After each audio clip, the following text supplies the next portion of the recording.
You are listening to the Smugglers Galaxy podcast, my favorite podcast to listen to on long flights across the galaxy. This is the way. We're wanted men.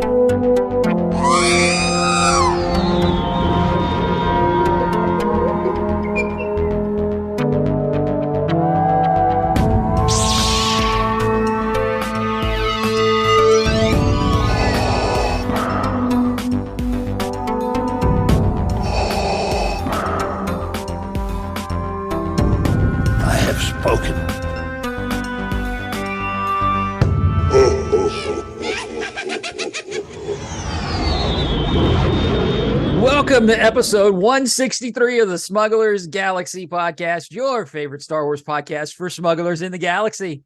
Jason's got his ghost shirt on yet today because I had mine on yesterday, and he refuses to be twinsies. But one day I will catch him, and we will be twinsies, and he will be embarrassed, and it will be awesome. I'm trying to avoid that at all costs. I'm going to get you. I swear one day I'm going to have it like hiding in my car or something and just go grab it when you have it on, and we'll be twinsies. Well, then I guess I need to carry a spare shirt with me at all times so I can quickly swap them. And then people are going to be like, weren't you guys twinsies? Nope. No, I don't know what you're talking. No. Nope. Same shirt. Glenn's wearing it now. Right. We just swapped shirts. He gave me mine or his or whatever. Yeah. So if people don't know what we're talking about, there's a guy on Etsy made a limited run, a screen printed. If you remember the Millennium Falcon schematic shirt, the red shirt that everyone makes fun of, that was available at Target. Like one of the first, it was like one of the first Star Wars shirts ever really mass produced. Yeah, in Target. Right. They made a Death Star version, which I have. They have the AT version, which I have, which is blue. Death Star. What the AT? What's that? AT, yep. What's that? You mean the AT-AT? No, all-terrain attack transport, I think it is. I don't remember. Armored troop transport. I don't know. Anyways, somebody made like a ghost version of it. Enamel something or other on Etsy. I don't know if there's many left, but yeah, so we both ordered one, but my quest is not to show up wearing it with Glenn. I don't want to be like twinsies, and I'm no, don't. We're not twinsies. This is not uniform. It's almost as bad with the. It's getting as bad with the Jurassic Park shirt too, because I almost wore mine, and then we had another guy at the meetup yesterday wear his. I was like, yeah, I had a Jurassic Park shirt as a kid, and I've been tempted to buy that, but there's a lot of people with that shirt. Yeah, well, I got it at Kohl's, and whenever a shirt's at Kohl's, everybody has it. It's at Target too. Oh, well, maybe it was Target. Oh, no, it was Target because Target was running like a 20 or 30% off apparel sale, so I grabbed it. But yeah, you wore it at the meetup yesterday. I know better to wear this shirt at meetups just in case. And yeah, so good times. All right. So how's your week going? My week? Since it's been so long since we've seen each other. Yeah. Yesterday was crazy busy, but the week's been fine. I did pick up a couple things in the mail. I did get the 40th anniversary Black Series Jabba the Hutt. I got RTD2. Is that the one with Salacious? Yeah, I have. Yeah, but it's not carded. The carded version, the TVC version, comes out next year. Oh, okay. And I think Hasbro did that to space things apart. What? So, yeah, so you wouldn't buy two Jabbas at the same time. And then I got the Darth Vader with the removable helmet 40th anniversary. I got the Royal Guard 40th anniversary. And then I got the R2-D2 40th anniversary, which was cool because when you hold it up to the other version of like the original R2-D2, it's bigger, it's better scale for R2-D2. They underscaled it for Black Series originally. Because the first R2 was one of the first Black Series release, so it was like a little mistake they made, and they just never fixed it up until now, 10 years later. Well, they have to make a new mold, so yeah. It'll take some 10 years to make a new mold.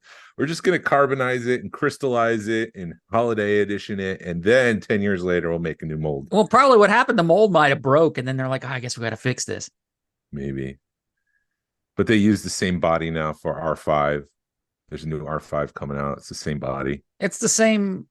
I mean, it is anyway. So why? I mean, Which, whatever. Well, that's what we huh? Don't get me wrong. That's fine. That's right. a smart repack. That's what we've been asking them to do is smart Yes. repacks. Yes. I don't care. I don't care a smart repack. I don't care. Yeah. But when you do the stupid crap. I don't want an all black version of R2D2. I don't want a carbonized version of R2D2. I don't want a holiday edition R2D2. I don't want a hologram edition R2D2. I don't want a white version of R2D2. I don't want a gold version of R2D2. I just want R2D2. Now, if they did the Empire droid that's black and gold or black and rolls or whatever, that would be badass. Yeah, that's fine. Because that's in canon, it's on screen, and it's a smart repack. Right. But R2D2 is not wanted, and they haven't announced anything. He's not wanted by anyone. There's no bounty, so we don't need to crystallize him. Make it translucent. Watch. Somebody from Hasbro listens to this show and it'll come up. Oh, shh. I'm sure, yeah. That's exactly. Hasbro people have nothing better to do than listen to this podcast. I'm just feeling negative, so I got to flip it around. I don't want to be negative. Let's flip it around. So I also got the N1 Starfighter, but I haven't opened that yet. Are you going to open it? I haven't opened it from the box. I just it's been such a busy week. I got the box, I put it in my room, and then I was like, I got to do something else. I haven't taken the time to slice the box open it up. Yeah, I hate when that happens because you really are like you get it and you want to take the time enjoying opening it, but then you never get the time. So then it takes 2 weeks to get to it, or it always bothers me if I can't open something right when I get it. Mm-hmm. Because that's something you should spend time with, especially something that big. Yeah. That's what she said. We can get to tomorrow later, but how was your week? My week was all right. I finally got some of my Bill and Ted stuff paid off and picked that up. That came in a couple of days ago, and it looks like it's stuff from maybe the presentation when they were presenting the line to Kenner or to whoever when they were making the original presentation, because it's got a presentation board from Billy the Kid. I was going to say Jesse James, but it's Billy the Kid. Yeah, Billy the Kid. And then it's got a bunch of pictures of the hard copies and then with notes and stuff on the back. And you can tell they painted the hard copies because the hard copies are normally blue, and they painted them like a tan or a gray. And they didn't do a very good job. I mean, because I guess you can't see the details very well, and so they painted them that color. They painted them a different color so you can see that the details popped. And like in the neck folds or when there's folds, you could see that they just was a quick spray paint. So that's pretty cool. And it's got basically hard copies and maybe like hand painted first shots and stuff on it. So it's just cool to have that little piece of Kenner history and Bill and Ted history in my collection. And I finally got some slide holders from Ian that he there was a shipping mishap. I was supposed to have them on in July from the summer social, but then he ended up not getting packed, and Narayan got some, so he ended up just shipping them all up to Narayan, and it took us 3 months to hook back up with them, so he can get them to me. And those are pretty cool. Those are probably some of the best acrylic I've seen Ian put out, because it's very detailed and very intricate. It came in a nice little box with his logo on it and stuff. I was like, man, Ian's stepping it up. So they hold like little 35 millimeter slides. And what else did I pick up? My wife picked me up. Actually, I had a pretty good week. She picked me up like this Galactic Heroes set. She found it. I have no clue where, but it's all like the deluxe Galactic Heroes figures in baggies, and it came in a little mailer box. And then at the meetup yesterday, in one of the lots was another Galactic Heroes, boxed Galactic Heroes Luke with a speeder bike. And I bought that from the guy who won it because he was thrown in a lot with everything, because we'll get to that in a minute. Then did I talk about the TVC Sabine? No, I didn't. I got my TVC Sabine, and And then at Target, this was like towards the beginning of the week, I found the TVC Thrawn. And it was an opener, so I opened him up. I was really wanting to kind of keep it on the card.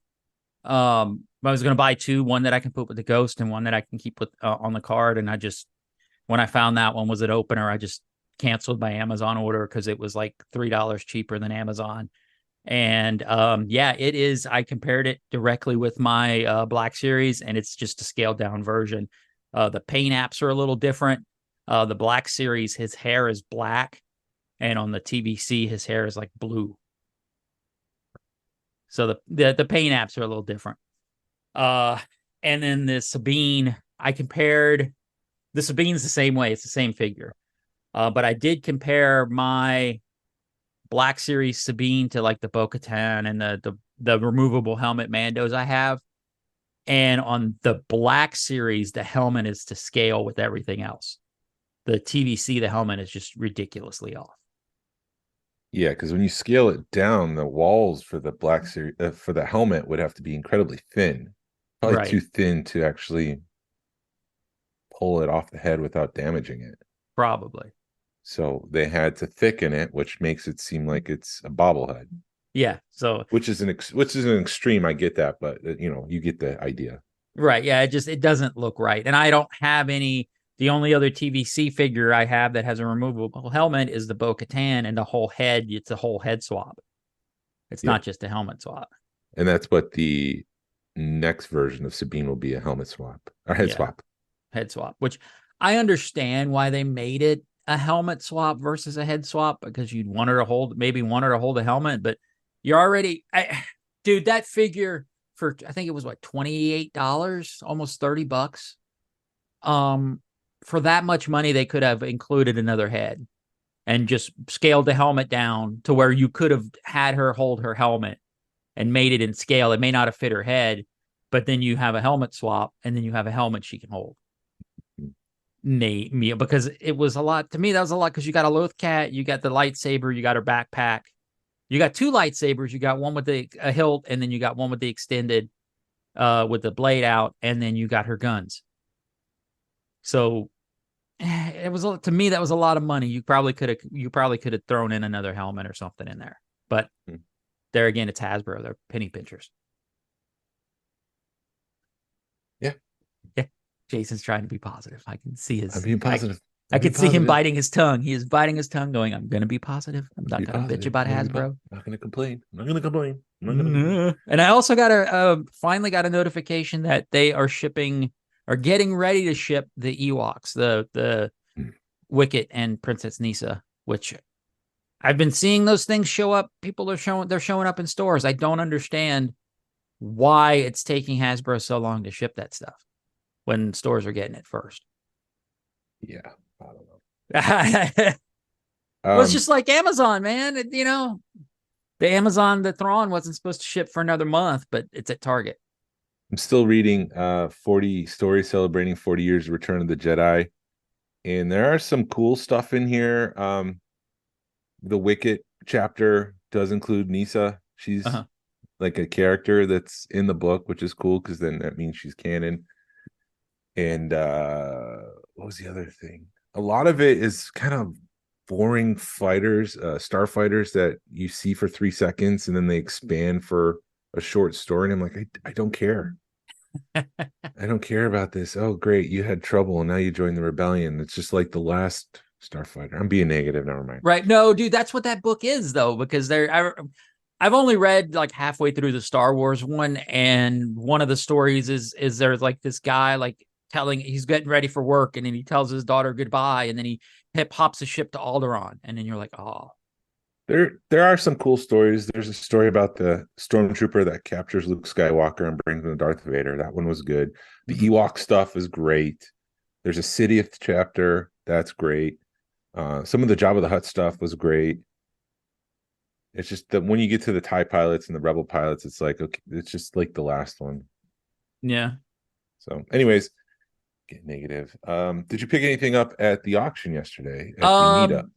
I did not. The only thing I was interested in was that lightsaber, but then it got real hot and heavy, and it got thrown in with a bunch of other crap that I didn't want. And There was a Barnum and Bailey lightsaber from 1992 that was used. What Ewoks, not Star Wars on Ice or whatever. it was, yeah. I don't know what it was. We never was able to really get It seemed like there was two versions of it, one right. or two uses of it. One for Barnum and Bailey Circus, just the circus in general, Right. and then was it Star Wars Live?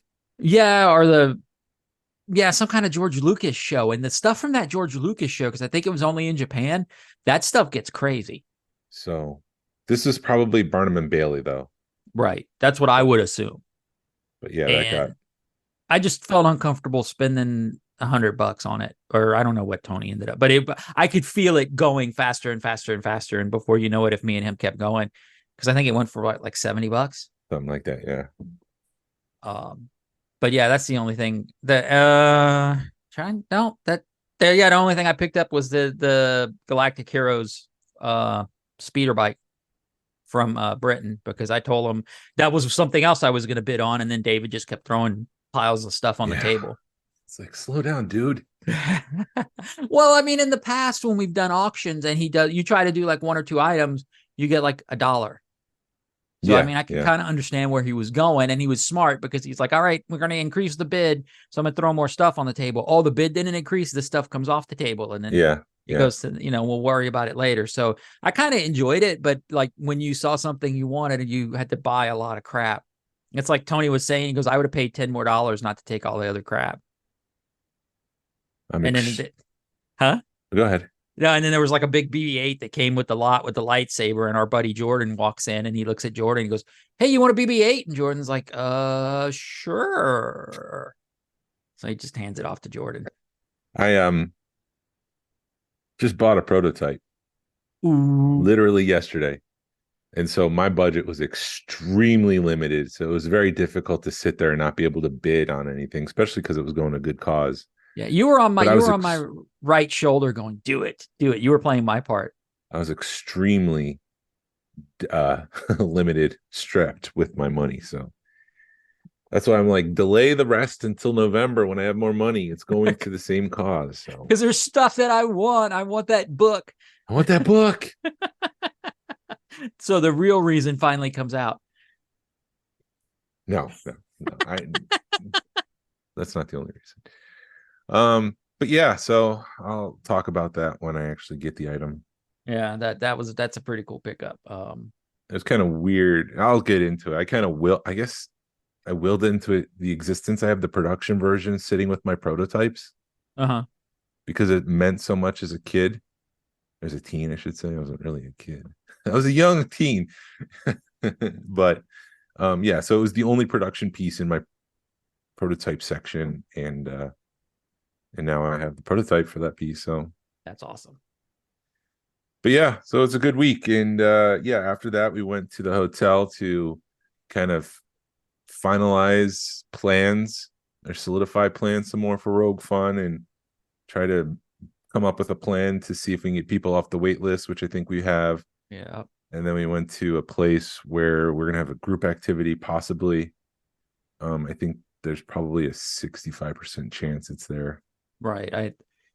The numbers changed because we were getting them confused, but I think it's a good idea to do it there, because it's right. It's literally across the street from the hotel.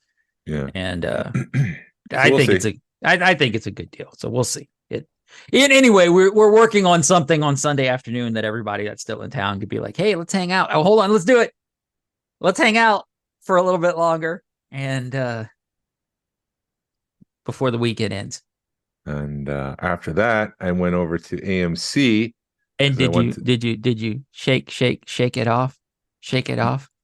Yeah, of course. We the family went to go see the Taylor Swift Eras concert movie, which when my daughter asked me a couple months ago, she's like, "Do you want to go?" I'm like, "Yeah, sure. I've dragged you to Star Wars movies. You can drag me to Taylor Swift."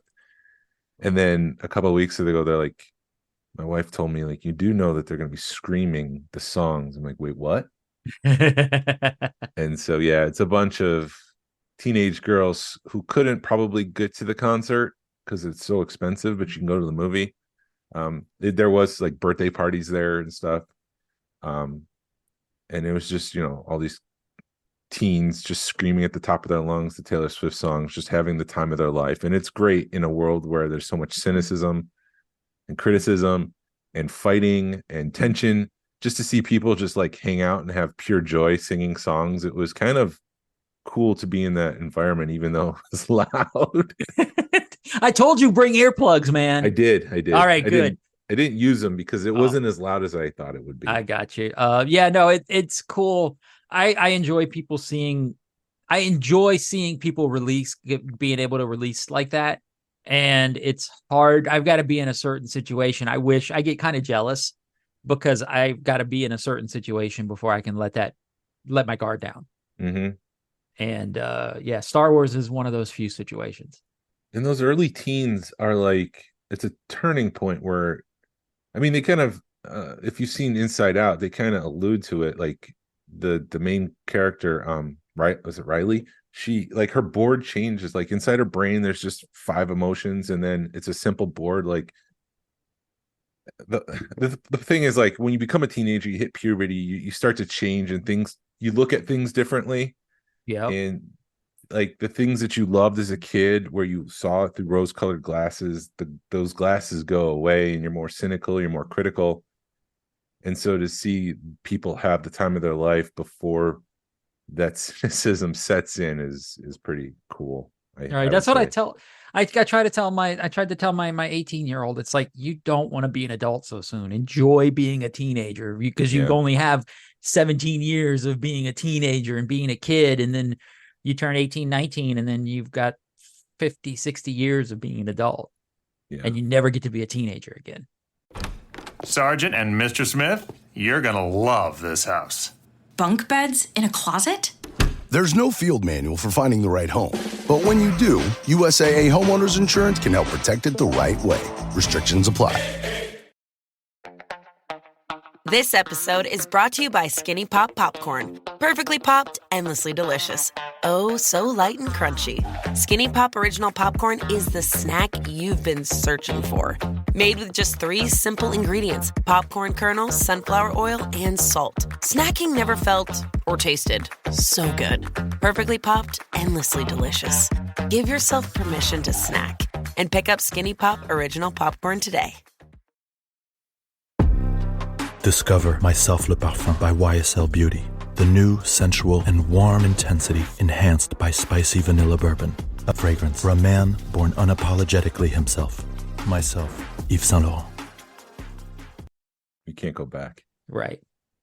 So, yeah, it was cool. And she's, Taylor Swift is, I don't know how she does it, like 3-hour shows night after night after night, all summer long. Like, it was kind of amazing to watch. She didn't seem exhausted at all either.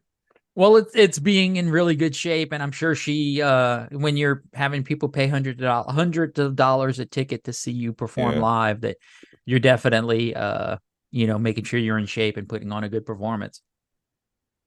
And I don't want to, I know a lot of people at that level will lip sync, but I don't think she lip syncs. If she does, it's very minimal. I was looking at that. I'm like, is she lip syncing? Because I know Britney Spears used to do it all the time, but I don't think she's lip syncing. I think she's hitting those notes. And then that's even more incredible. Because dancing like that and singing like that is insanely hard. Well, thank you for listening to Swifty's Galaxy podcast. I'm joking. Hey, yeah. What? I'm not a big Swiftie. I don't like her, but it does. You kind of like, you get the songs. You're like, damn it, I'm singing that Swiftie song. No. So I can definitely feel it. It was funny because last night on the chat, because there's a Saturday night chat, and they were talking about going to see Swiftie. Like, she's doing like 6 dates in Ontario or something. Yeah. She's doing Ontario, Miami, and Indianapolis. Okay. I'd rather go to Miami. Like but I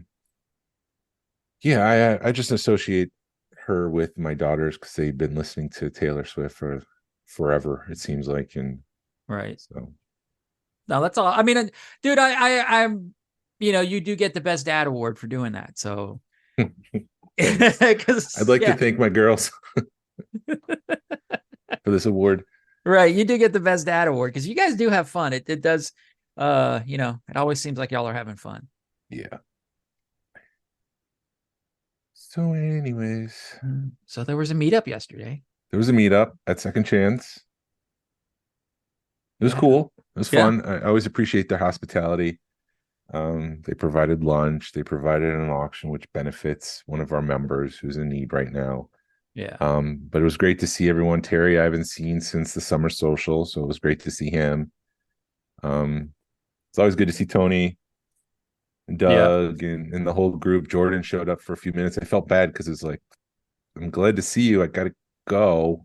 Well, he knew because we had talked to him the night before, and he was like, "Yeah, I'm going to show up late." So I mean, at least with something like when you have it at a neutral location like Second Chance, you could show up late and not feel bad, because then you can hang out at Second Chance because there's always stragglers hanging out, checking out the store, and when you have it at a neutral location like that, you do seem to have more people come out, which is always nice. Would have been cool if we had someone new.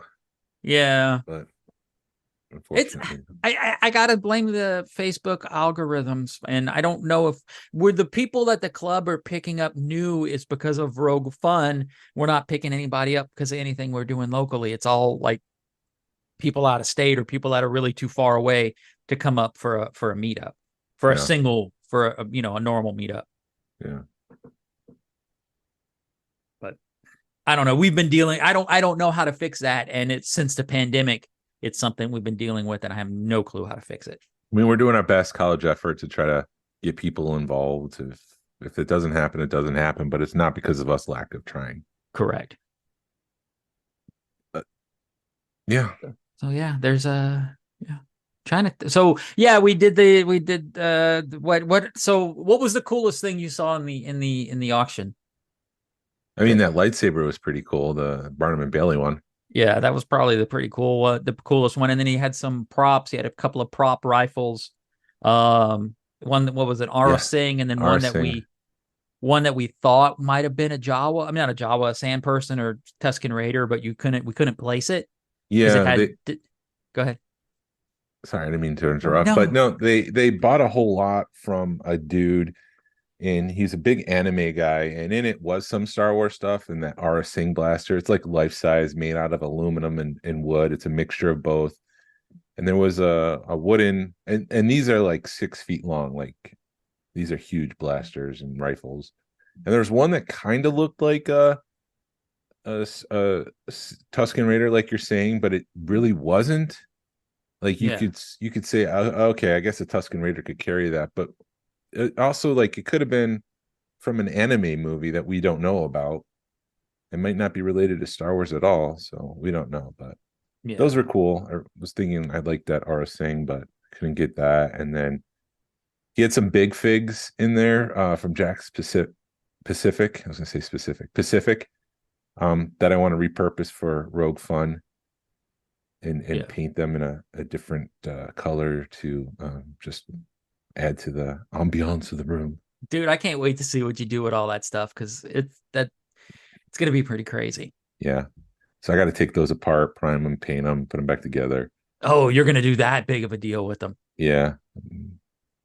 This is Soko don't do anything half-assed. This is a premium event. This is not a meetup. This is roll all the stops, spare no effort.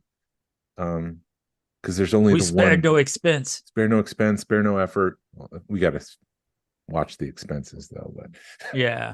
But yeah. So we've got that to play with now, so that's cool. Yeah. Yeah. Speaking of spare no expense, we're gonna beep and Jurassic Park. Yeah. We're gonna go off the rails for a second. So in Jurassic Park, when it's Hammond, right? No, the main character, the guy that did the old man that did the park. John Hammond. Hammond. All right, so I was right. It was Dr. Hammond. When he's doing, like, they're doing the presentation, did he expect to be there every presentation so they can prick his finger? No.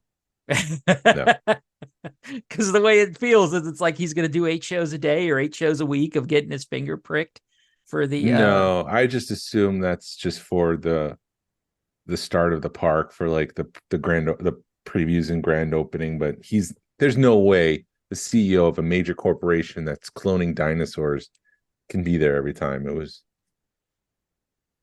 just for that one time. I got you. Any other Jurassic Park questions?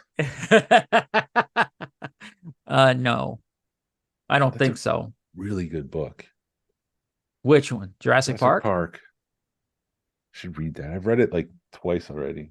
Yeah, I enjoyed the book. Yeah, I mean, the thing that I remember about Jurassic Park is it came out the day I graduated high school, so I went to see it because you do like your graduation rehearsal in the morning, and then you have like the afternoon to yourself. So me and a buddy went to see Jurassic Park because we had read the book to see the movie. Did you nerds? Did you watch the Mortis trilogy? I did a few weeks ago. I did not rewatch it for this, but it's still fresh in my head.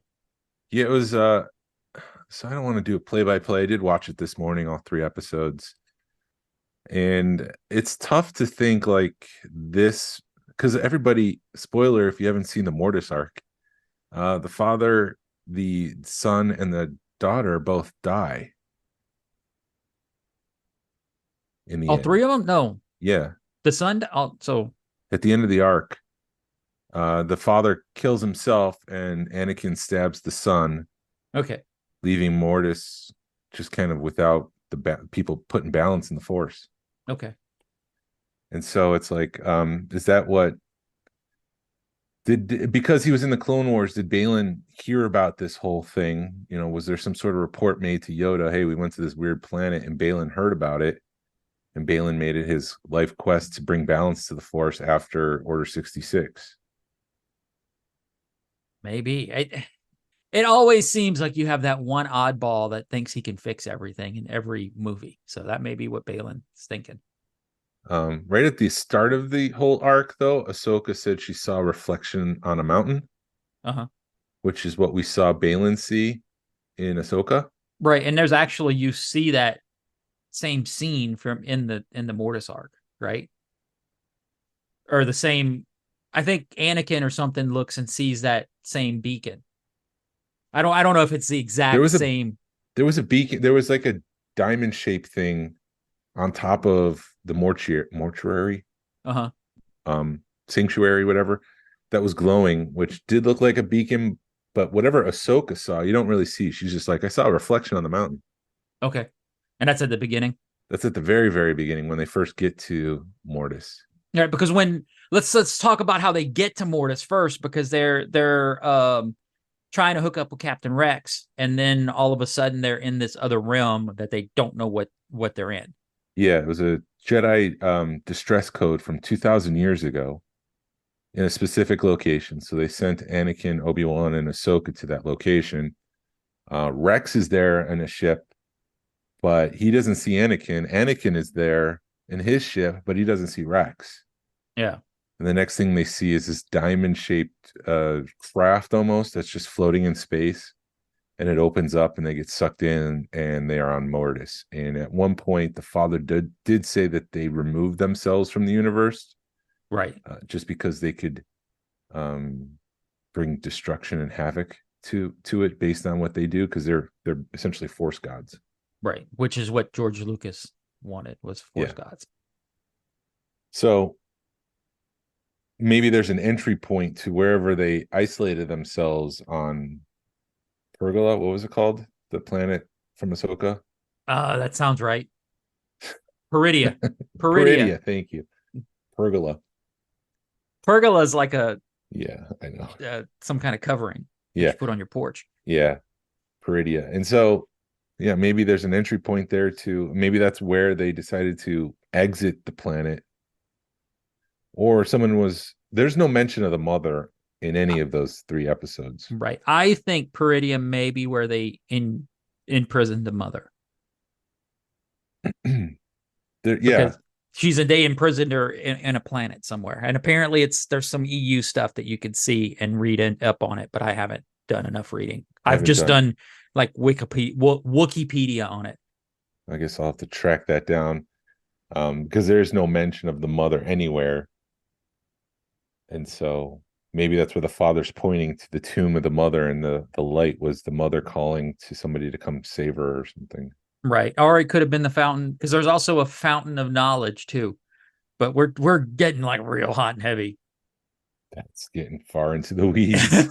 We're getting into the weeds, man. People, and that's something we talked about last night or yesterday at the thing at the meetup. It's like, did Filoni go too far into the weeds with the Ahsoka show, and that's why people don't like it.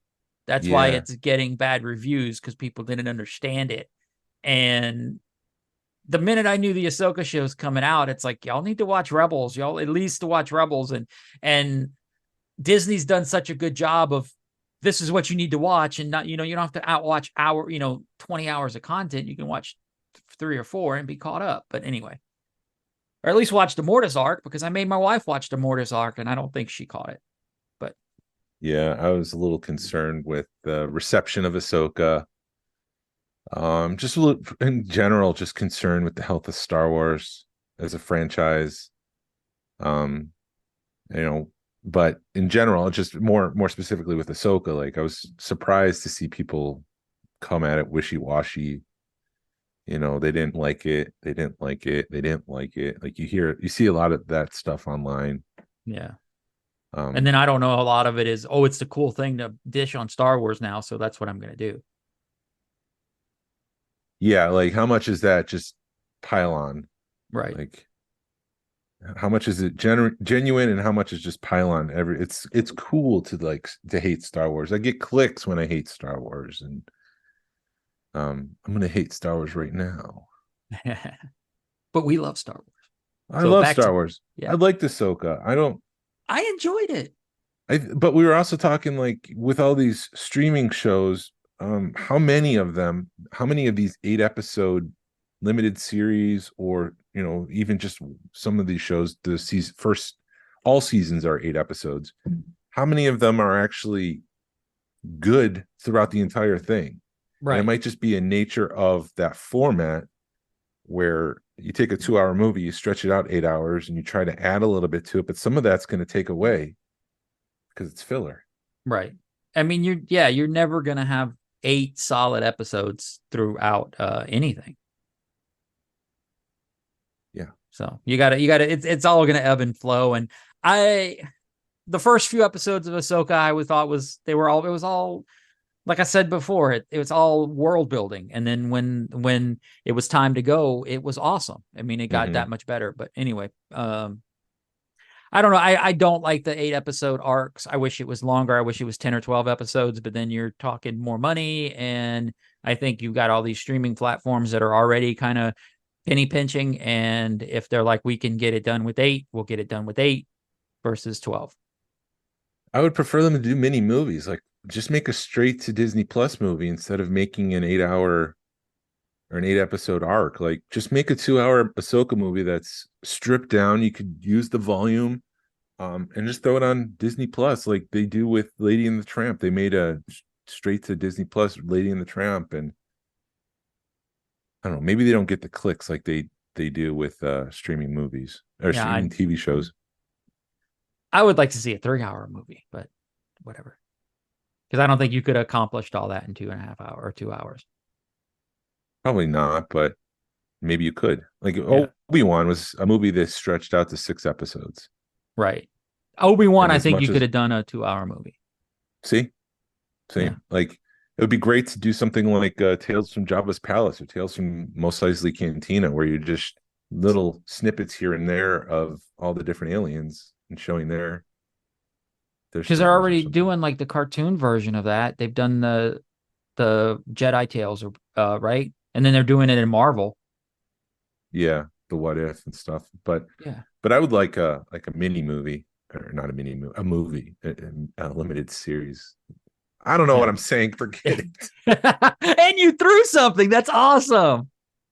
Frustrated with myself. But yeah, the other thing with Mortis, they brought Liam Neeson back in Pernilla August, Shmi Skywalker, to do voices for Mortis, which made it seem like it was a bigger event than just a normal episode of the Clone Wars. Like, they invested their budget to get Liam Neeson's in. Right. Yeah, I think it's a part that it's something that people throw away because it's so odd. But then again, they're bringing it back, so it's something you need to pay attention to. Yeah. Well, it's definitely worth a dive. There's like each episode was contained within itself. Right. At the end, Anakin, Obi-Wan, and Ahsoka, they leave the planet, and then the next episode they crash back down into the planet. So it's like each episode is contained, and it worked well for what they were. It's kind of also cool to see, like, there was some money used on that show, even though it didn't look like it was expensive animation compared to Rebels and the Bad Batch. Mm-hmm. It's a bigger scope. Like, they're willing, it takes time and money to invest into some scenes and environment. Lothal, I think they were stuck on Lothal not because the story demanded it, but the budget did, where they couldn't use backgrounds, so they just had these expansive fields with a couple stones sticking out, and a highway that went nowhere, and a highway that went to a communication tower. Ted. But so back to Mortis trilogy. Yeah, Thriller trilogy. Yes. What about it? I don't know. We were like halfway. We were going down a good path, and then we went off path. Or what is the convicts, the bird, the owl thing that follows around the Morti. Morai. Where did that come into play? Because that doesn't show up anywhere in the show. It doesn't show up in the Morti. I don't remember, because the bird doesn't show up until Rebels, right? It starts circling above. Right. I don't think so. I don't remember where it comes in, because I'd heard that it was signifying the daughter, but yeah, it doesn't show up till like Rebels. You're right. I assumed it showed up in the Mortis arc, but it doesn't. It doesn't. Which, that's interesting. Interesting. Maybe I need to double back on Rebels now and watch those special arcs or something. Let me see. Yeah, I don't know. But I'm Morai fandom Wikipedia. Female convor, the Spirial. Yeah, it just says a force wielder from it's with spiritual ties to the daughter, a force wielder from Mortis. She appears in various descriptions of the force wielders alongside the daughter. It is believed by some she is a conveyor in the depictions was a servant of the daughter, or even a manifestation of the daughter herself in another form. Yeah. It says she became a friend of Ahsoka from the daughter, who transferred her life's essence into her prior to her death, which to accompany and watch over Ahsoka. So I think I need a connection between, because there is that moment where the life force gets transferred, but I don't see like the bird coming out anywhere in the arc. Yeah, it looks like appearances. It says victory and death in the Clone Wars, which I believe, I don't know which Clone Wars. Okay, then maybe the Mortis trilogy is actually a 4 quartet. It's season 7, episode 12 is when, and then it shows up in the Mystery of Chopper Base as like the first appearance. So it would make sense that, because season 7 of Clone Wars came out after Rebels started. All right. And then Twilight of the Apprentice. It was definitely in that one. And then in The World Between Worlds and Wolves on a Door, she was on the mural. Yeah. And then it says that it was in The Mandalorian. Was it when in the Jedi episode with the Jedi? Yeah. It was definitely in an Ahsoka. Yeah. In that last episode. So yeah, it seemed to shake her a little bit when she saw it. Yep. I guess the other question I have about the final episode and the final scene, did Ahsoka see Anakin? Because I think it's unclear to me, because she kind of looks around like she knows something's about, but she kind of, It looks like she's looking at Anakin, but then she breaks and she starts looking around like she knows something's about. Which makes me wonder, did she even see Anakin? Was it Sabine that saw the twinkle in the starlight in the shadow, and Ahsoka's like, "Oh, I bet you that means Anakin's around right now." She crossed her arms and pointed and smiled so much that you don't know what she was looking at. That's like her trademark. She didn't point. But you know, I didn't mean point. But you know what I mean. She did the whole thing where she crossed her eyes, and crossed her arms, and did that head nod thing. That's like Ahsoka's trademark. So I don't know why she did it. So she could have done it just because, hey, this is how. Hell, it was a better way to end the episode than everybody laughing. Yeah, I'm tired of the 80s. Fuck Boba Fett, but I'm tired of the 80s parodies of like every Star Wars show that comes out now. No, it's the 80s sitcom opening of Ahsoka. You know what I'm talking about? Yeah, well, I mean, they did it on Book of Boba Fett, and they did it on the end of Mandalorian, where they circle white. That's not what I'm talking about. I'm talking about the parody stuff. Oh yeah, where like on TikTok or whatever. They like take family Full House style introductions and they turn it into Star Wars things. The joke is over now, guys. We don't need to do that for every Star Wars show. You don't do that with Marvel stuff. You don't do that with any other show. Just chill out with the 80 version of sitcom Star Wars. Right. Too many cooks. Yeah, I'm sorry. It's just when I see them now, I'm like, oh God, please stop. I guess I'm crabby. Do you need more coffee, Jason? Do you need to go to Starbucks? I probably don't need more coffee. I've had enough coffee this morning. Can we talk about Rogue Fun some more? Is that what you need? No. I guess we can talk about our first panelist, because by the time this airs, or do you want to finish the Mortis arc? Are we done with? I don't Mortis? have anything else. I just had a couple notes and we've talked about it. I just want to make sure, because you were like excited to talk about it, and I don't know if we covered enough of it. Yeah, I was excited about it, and there's really not much to it, because at the end they all die. There's no opening. You don't see the convex, or not the convicts, the Morai. But I think and there's some questions about is it a Morai? Is it a convex? Like, it's both. It's tied to the daughter. Yeah, it's tied to the daughter, and like you don't see a transformation where the bird suddenly emerges out of Ahsoka and starts following her around. The father, it maybe took a minute to get there. The father, the daughter, the son, they all die. Yeah. And it's just, it felt like it was over, but it doesn't seem like it's over, because Ahsoka's leading into that.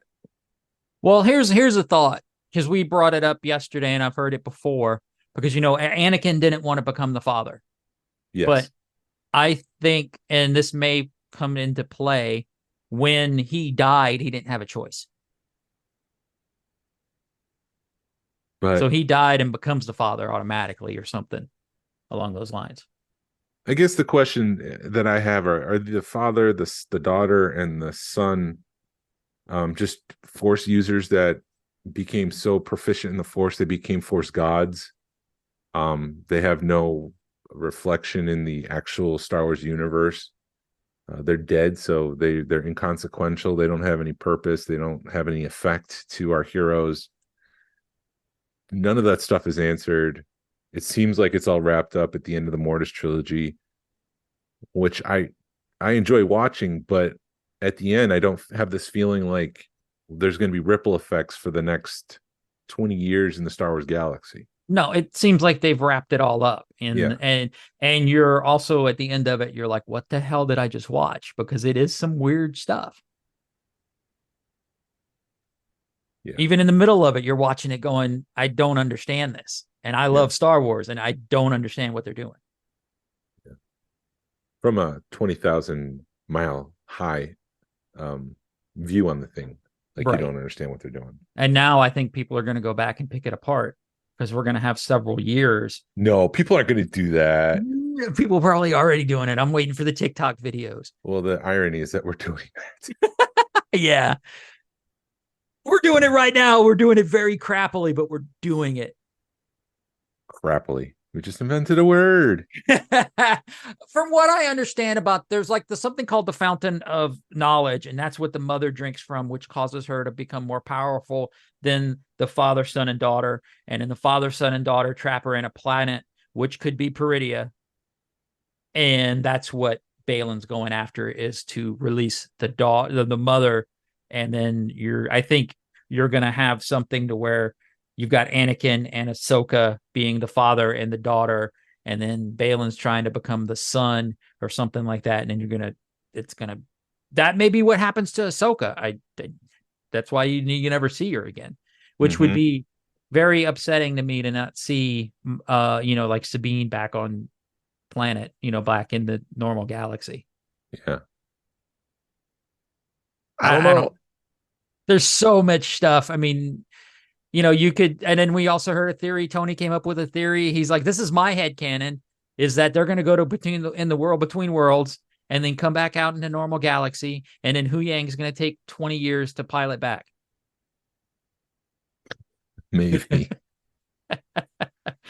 Maybe. But I have a feeling like it would be so easy for Ezra to get back onto one of the Purgles and fly back out to that galaxy and be like, hey, jump in, let's go. And then they just turn around and go back. But they destroyed the Purgles. Not destroyed the Purgles, but what did Thrawn do to the Purgles with the land, the mines? He's scaring them off. So are they going to go back to that planet? But I think Ezra could like use the Force and push everything aside, or they could swallow a ship that can destroy mines or something, or it could just deflect mines, or maybe use magnets to attract them and then fly off and then blow up and clear do I have to think of everything, man? Yes, you do. Or Ezra could get a Jedi backpack, or Mandalorian backpack with his biker scout helmet and ride a whale, like you were saying. This is the way. Yes. Oh, it's gonna be something really effed up like that. So like Skeleton Crew should tie into this stuff, and the Acolyte should tie into this stuff too. So no, the Acolyte's not tying into it? No, Acolyte, I think, is a standalone that takes place 100 years. It's the end of the High Republic. So this whole High Republic thing that they started, it ends with the Acolyte.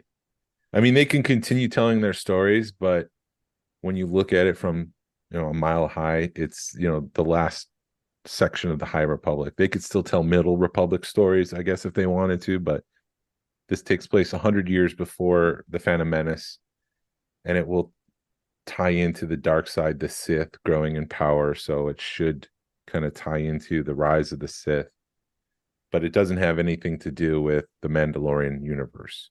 Right. Do you think they'd bring up, well, Dave Filoni has nothing to do with it, so they wouldn't do the Mortis arc? You don't think Mortis would get brought up? Because that is sort of supposed to be the X-Files version. So this is the Acolyte's where you're dealing with the weird crap.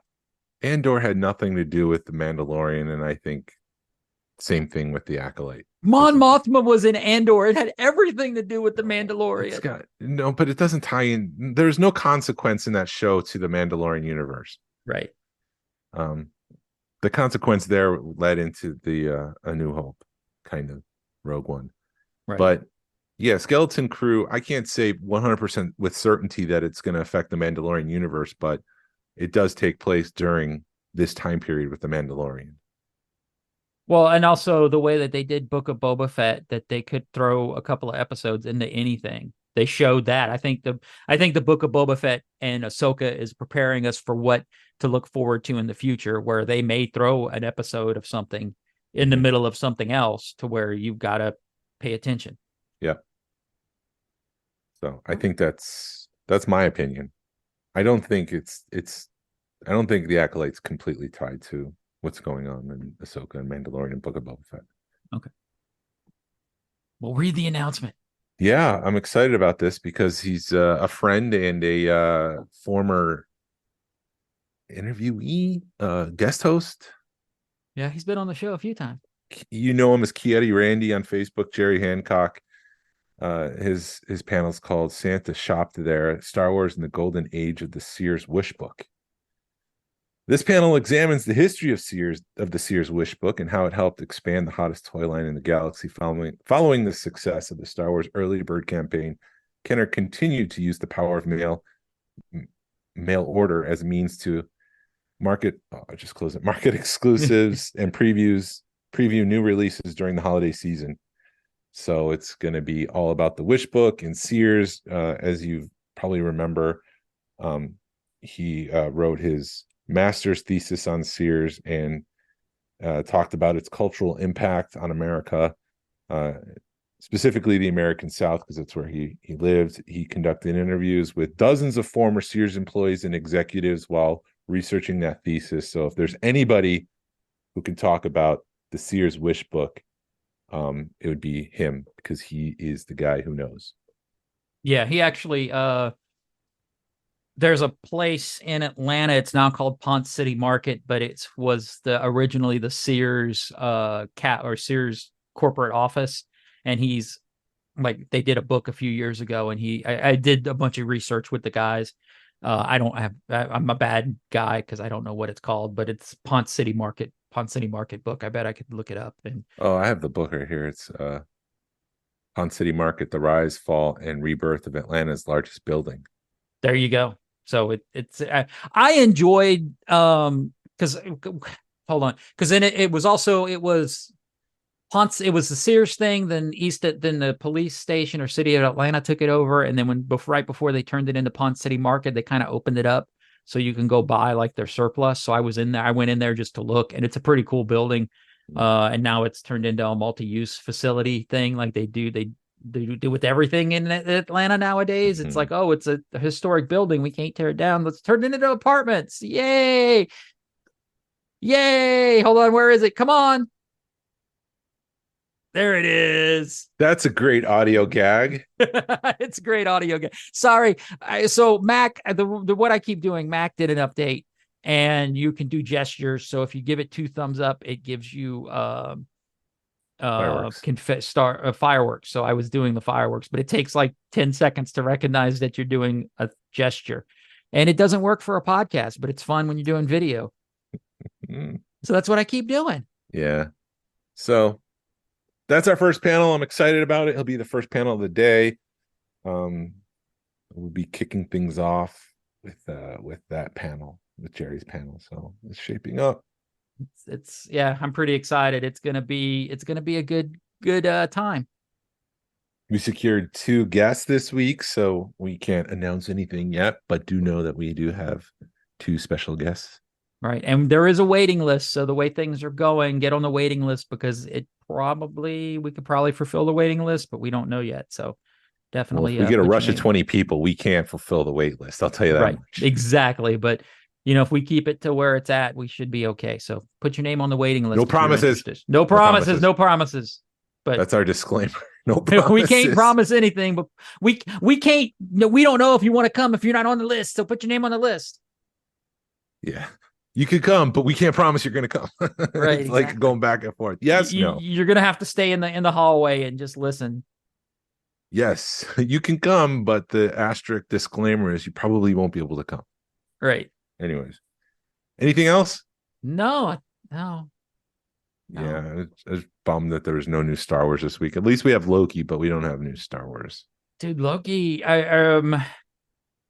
yeah. I don't know. Loki confuses me, but I think it's jumping back and forth, and I don't know the Marvel timeline.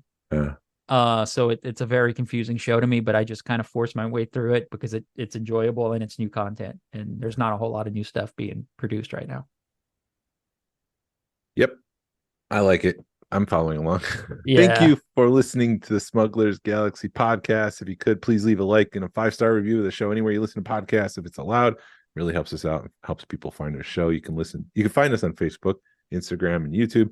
Send us an email or message us. We love feedback, and we love to make you part of the show. Our email address is smugglersgalaxy@gmail.com. Thank you to Alfonso Riviera for the Smugglers Galaxy logo. Thank you to Levi Waterhouse for the music. People, collect for the love of it. # vote with your wallet. Should I include Sabine will be on next week right now? I think you should just say shake it off. Shake it off. Pass on what you've learned. Be a positive force in the collecting community. This is the way. This is the way.